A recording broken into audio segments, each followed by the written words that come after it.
In a scene described by one investigator as reminiscent of a weird religious rite, 5 persons, including actress Sharon Tate, were found dead at the home of Miss Tate and her husband, screen director Roman Polanski. Miss Tate, who starred in Valley of the Dolls, was 8 months pregnant and was found in a bikini-type nightgown with a rope around her neck attached to the body of a man. Welcome back to Mas Adri, si informan biasa.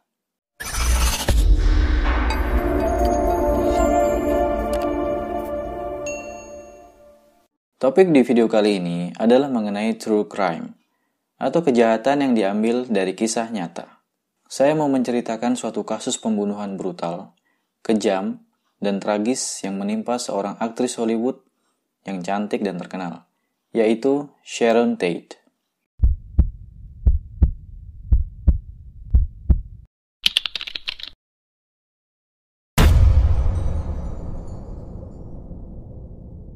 Pembunuhan sadis ini dilakukan oleh 4 orang yang tergabung dalam suatu kelompok yang disebut sebagai Manson Family. Sharon Tate adalah seorang aktris dan model asal Amerika, lahir di Dallas, Texas pada 24 Januari 1943.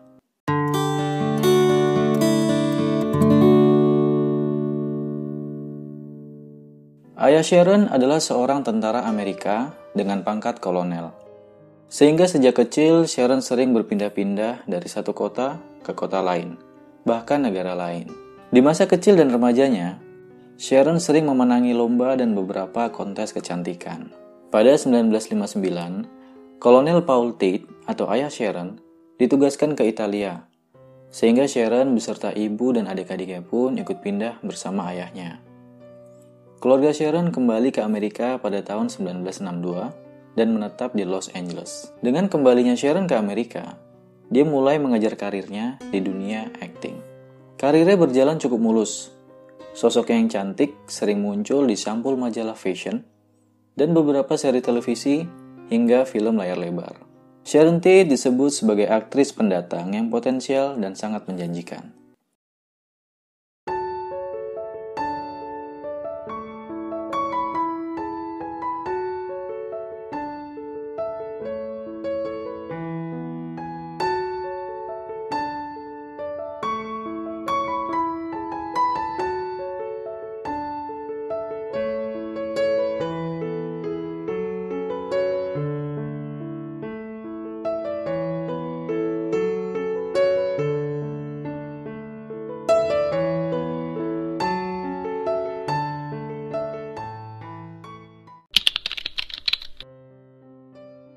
Manson Family adalah suatu komunitas yang dipimpin oleh Charles Manson.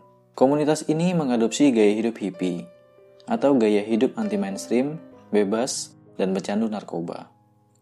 Mereka biasa mengkonsumsi obat-obatan seperti LSD atau acid, dan magic mushroom yang dapat memberikan efek halusinasi. Ada sekitar 50-100 orang anggota dari Manson Family ini. Kebanyakan anggotanya adalah perempuan-perempuan muda. Charles Manson sering memberikan ajaran-ajaran tentang kehidupan yang dianggap benar menurut perspektifnya. Charles adalah sosok yang sangat persuasif. Dalam waktu singkat, dia mampu mempengaruhi pengikutnya untuk mengikuti apapun kehendaknya. Charles Manson memiliki aturan-aturan yang diterapkan untuk semua anggotanya. Anggota perempuan tidak diperbolehkan untuk memiliki uang. Semua anggota tidak boleh mengenakan kacamata, meskipun mereka membutuhkannya. Semua anggota dilarang mengenakan jam tangan ataupun memiliki jam dinding dan kalender. Charles tidak ingin mereka tahu mengenai tanggal, hari, bulan, dan juga waktu. Charles Manson adalah seorang penyayang hewan dan menganut gaya hidup vegetarian. Jadi dia menuntut semua pengikutnya juga menjadi seorang vegetarian seperti dirinya. Mungkin dari keempat aturan-aturan itu yang paling sulit adalah untuk menjadi seorang vegetarian. Itu menurut saya. Di tahun 1966, Sharon Tate membintangi film The Fearless Vampire Killers yang disutradarai dan turut dibintangi oleh Roman Polanski. We'll go away together. Where do you want us to go? I don't know. To your parents, perhaps. They said Papa will be coming to see me soon. They said that? Yes. seen my dress. Beautiful, isn't it? Hubungan mereka berkembang hingga akhirnya saling jatuh cinta dan memutuskan untuk menikah pada Januari 1968.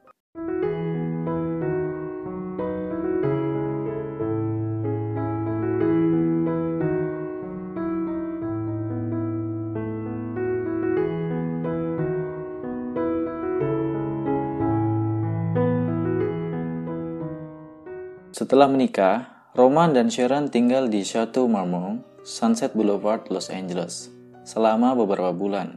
Lalu sempat berpindah ke beberapa rumah, hingga akhirnya pada Februari 1969, Roman dan Sharon memutuskan untuk menyewa rumah mewah 150 Shiloh Drive, Beverly Hills.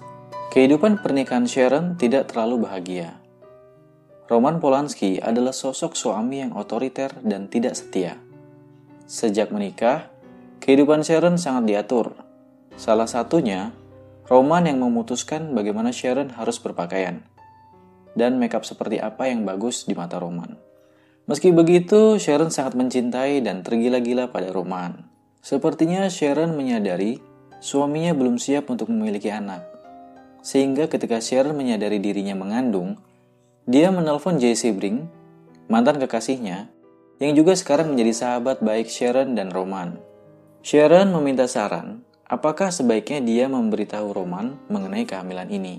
Jay menasihatinya untuk menunggu beberapa bulan hingga janin itu tumbuh besar sehingga tidak bisa diaborsi.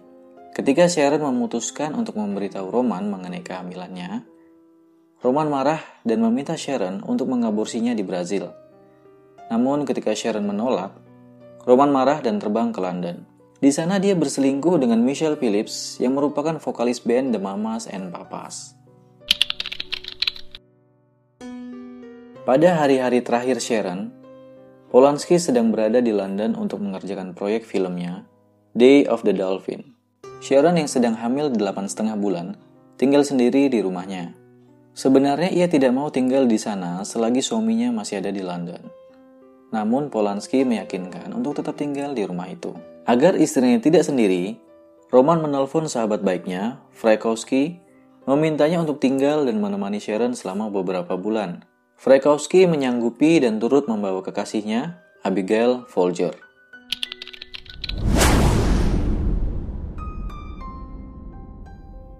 Di pagi hari, Sharon sedang melakukan beberapa persiapan untuk acara baby shower. Usia kehamilannya sudah mencapai 8,5 bulan, dan hanya sekitar 2 minggu lagi dia akan melahirkan. Nyonya Chapman, yang adalah asisten rumah tangga Sharon, tiba di rumahnya pada jam 8 pagi. Nyonya Chapman ini tinggal di sebuah apartemen yang berlokasi di tengah kota.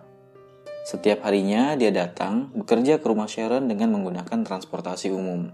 Pada hari itu Sharon sempat menawari Nyonya Chapman untuk menginap saja. Namun dia menolak dengan halus tawaran baik Sharon. Sekitar jam 11 siang, Sharon menelpon suaminya Polanski dan berbincang-bincang mengenai rencana pesta ulang tahun Polanski. Jam 12.30 siang, teman-teman Sharon mulai berdatangan dan mereka makan siang bersama di rumah. Acara selesai pukul 3.30 sore. Pukul 4.45 sore, setelah semua pekerjaan selesai, Nyonya Chapman kembali ke rumahnya. Sahabat Sharon, Sebring, tiba di rumahnya sekitar pukul 6.30 sore. Sore itu adik Sharon, Debra, sempat menelpon dan sempat ingin datang mengunjunginya.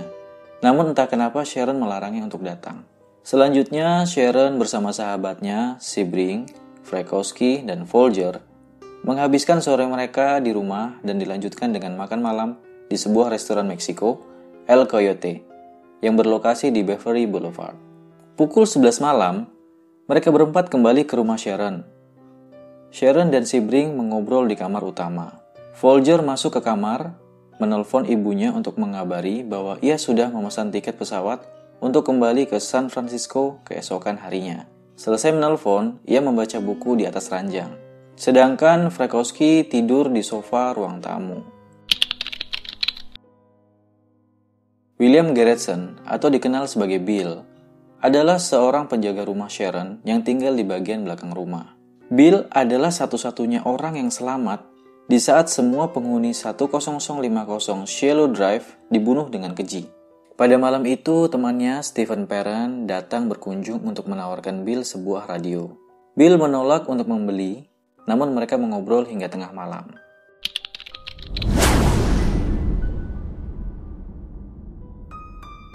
Sekitar jam 12 malam, Steve pamit kepada Bill untuk pulang. Steve berjalan menuju ke tempat parkir dan mengendari mobilnya menuju pintu keluar. Sayangnya, pada saat yang bersamaan, Manson family yang ditugaskan untuk melakukan pembunuhan, yaitu Tex Watson, Susan Atkins, Patricia Krenwinkel, dan Linda Kasabian, sampai di tempat tinggal Sharon tersebut. Watson memutus kabel telepon rumah Sharon, lalu mereka masuk ke dalam halaman rumah. Pada saat itulah, mobil Steve mendekati mereka. Watson menginstruksikan ketiga temannya untuk bersembunyi di dalam semak-semak dan menunggu. Pada saat Steve mau memencet tombol pembuka pagar, pada saat itulah, Watson menghampiri Steve dan menodongkan pisau dan pistol kepadanya. Steve ketakutan dan sempat berkata, "Tolong jangan bunuh saya. Saya berjanji tidak akan melaporkan kalian kepada siapapun."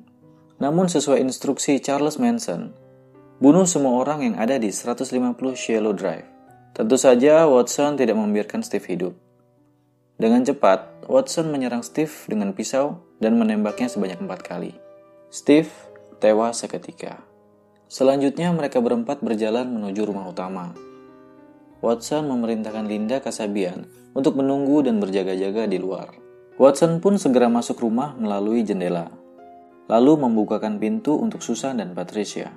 Mereka menemukan Frykowski tertidur di sofa dan kemudian menendang kepalanya. Frykowski sangat terkejut dan terbangun. Dia bertanya, "Siapa kalian? Apa mau kalian?" Watson menjawab, "Saya adalah iblis, dan saya di sini untuk melakukan pekerjaan iblis." Lalu semua korban dikumpulkan di area ruang tamu. Watson mengikat leher Sharon dan Sebring. Melihat Sharon yang diperlakukan dengan kasar, Sebring memprotes Watson, dan hal ini mengakibatkan Watson marah dan menembak Sebring. Lalu menendang wajah Sebring dengan sangat keras. Tak lama setelah itu, Sebring meninggal. Manson family sempat menggeledah dan mengambil uang para korban. Frykowski yang tangannya diikat dengan handuk berhasil melepaskan ikatannya. Susan Atkins yang menyadari ini langsung menyerang Frykowski dengan pisau. Frykowski berhasil lari menuju pintu keluar dan sempat berpapasan dengan Linda, salah satu anggota Manson family yang ditugaskan untuk berjaga di luar. Linda pun sempat mengucapkan maaf kepada Frykowski. Tak lama setelah itu, Watson keluar mengejar Frykowski. Dia memukul kepala, menembak dan menusuknya berkali-kali. Frykowski terbaring tak berdaya di beranda. Linda yang ketakutan melihat kejadian ini, bermaksud untuk menghentikan teman-temannya dengan berbohong bahwa seperti ada orang di luar sana yang mendengarkan kita, dan mereka akan datang. Namun Susan Atkins berkata, "Tidak bisa. Sudah terlambat untuk menghentikan ini." Folger berjuang mempertahankan dirinya dari serangan Patricia Krenwinkel. Folger cukup kuat hingga Susan Atkins memanggil Watson untuk membantu mereka. Watson datang dan menusuk Folger dengan bertubi-tubi, hingga Folger terbaring lemas di lantai. Di beranda, Frykowski masih berjuang untuk mencari bantuan. Dengan terseok-seok, dia berjalan ke arah halaman. Namun sayangnya Watson menyadari ini, dan segera keluar, lalu menusuknya berkali-kali hingga Frykowski tewas. Segera setelah Frykowski tewas, Watson kembali ke dalam rumah. Di dalam rumah, Sharon memohon untuk dibiarkan hidup hingga bayinya lahir. Namun permohonan ini dijawab dingin oleh Susan Atkins. "Saya tidak akan mengasihani kamu." Di sisi lain, Folger berhasil bangkit dan keluar hingga halaman rumah. Di saat Watson dan Patricia sadar, mereka mengejarnya dan kembali menusuk Folger dengan sangat brutal.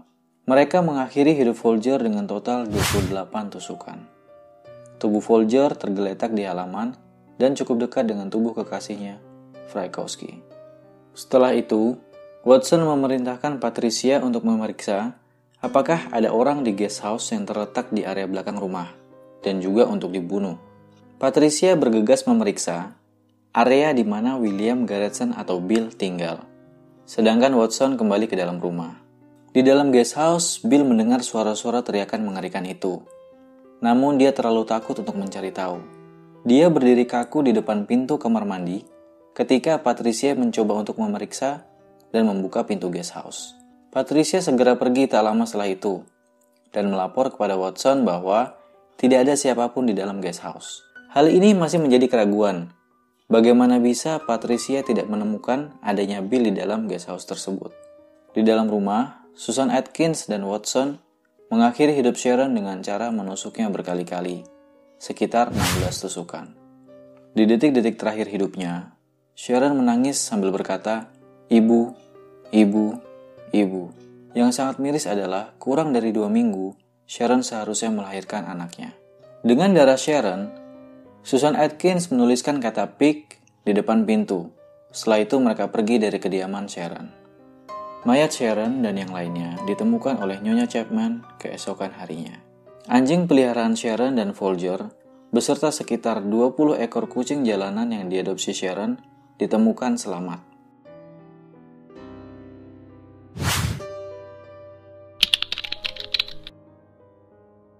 Ada banyak versi mengenai motif apa yang sebenarnya membuat Charles Manson menginstruksikan pembunuhan di 150 Shiloh Drive. Hal ini dikarenakan hingga akhir hidupnya, Charles Manson tidak mengakui keterlibatannya dalam tragedi ini.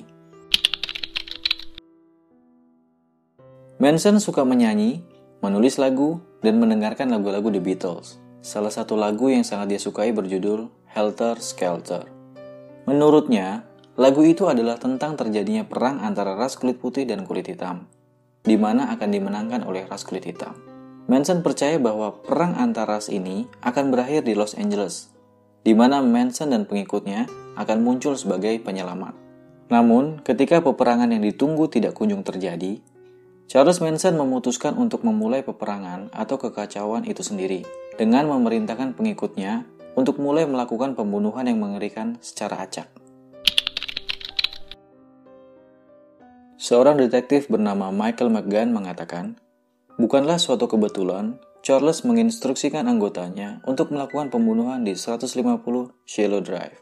Pada tahun 1968, Dennis Wilson, anggota band Beach Boys, berkenalan dengan Charles Manson melalui Patricia Krenwinkel.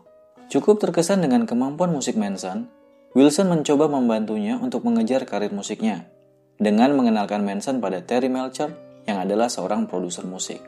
Pada saat itu, Melcher tinggal di 150 Shiloh Drive, dan Manson beberapa kali mengunjungi Melcher di kediamannya. Melcher sering bercerita kepada ibunya, Doris Day, mengenai Manson dan pengikutnya. Day merasa Manson adalah orang yang menyeramkan. Hingga pada Januari 1969, Day mendesak Melcher untuk pindah saja ke Malibu. Melcher sempat mengaudisi Manson, namun di mata Melcher, Manson bukanlah musisi yang bertalenta maupun potensial. Maka pada bulan Juni 1969, Melcher menginformasikan bahwa dia tidak bisa mengkontrak ataupun membuat album untuk Manson. Manson merasa marah dan sakit hati atas penolakan ini. Beberapa bulan sebelum pembunuhan Sharon terjadi, Manson sering muncul di 150 Shiloh Drive untuk mencari Melcher. Pada saat itu, Sharon dan Polanski lah yang menyewa tempat itu. Dikatakan juga bahwa Sharon sempat melihat Manson berkeliaran di sekitar kediamannya. Beberapa saat setelah pembunuhan Sharon terjadi, ada salah seorang anggota Manson family yang mengatakan bahwa pembunuhan ini dilakukan untuk meneror dan menakuti Melcher yang sudah ingkar janji kepada Manson. Anggota Manson family, Bobby Beausoleil, ditangkap atas pembunuhan yang dilakukan terhadap Gary Hinman. Gary Hinman dibunuh dengan cara penusukan berulang. Bobby juga menuliskan kata political piggy di tembok rumah dengan menggunakan darah Hinman. Manson khawatir Bobby yang berada di dalam tahanan akan mengungkapkan perbuatan kriminal Manson lainnya. Maka mereka merencanakan pembunuhan di 150 Shiloh Drive pada 9 Agustus dengan cara yang sama seperti pembunuhan Hinman, dengan tujuan untuk mengelabuhi polisi bahwa pembunuh Hinman sebenarnya masih berkeliaran di luar sana. Charles Manson tidak puas dengan pembunuhan di kediaman Sharon. Dia menilai prosesnya masih sangat berantakan, karena ada jejak perlawanan dari korban. Maka dari itu, tepat 1 hari setelah pembunuhan Sharon, pada tanggal 10 Agustus 1969, Charles Manson menginstruksikan anggotanya untuk melakukan pembunuhan lagi. Korban malang yang dipilih kali ini adalah keluarga LaBianca. Polisi mengalami kesulitan dan membutuhkan waktu 3 bulan lamanya untuk mengungkapkan kasus ini, serta menangkap para pelakunya, yaitu Manson family. Terungkapnya pelaku dari kasus pembunuhan Sharon Tate ini bisa dibilang bukan ditemukan oleh polisi secara langsung. Tetapi ada satu titik terang yang menjadi kunci tertangkapnya Manson family. Saya akan bahas mengenai titik terang penangkapan Manson family ini di video selanjutnya. Terima kasih sudah menonton sampai selesai, dan saksikan kelanjutan dari cerita yang lainnya.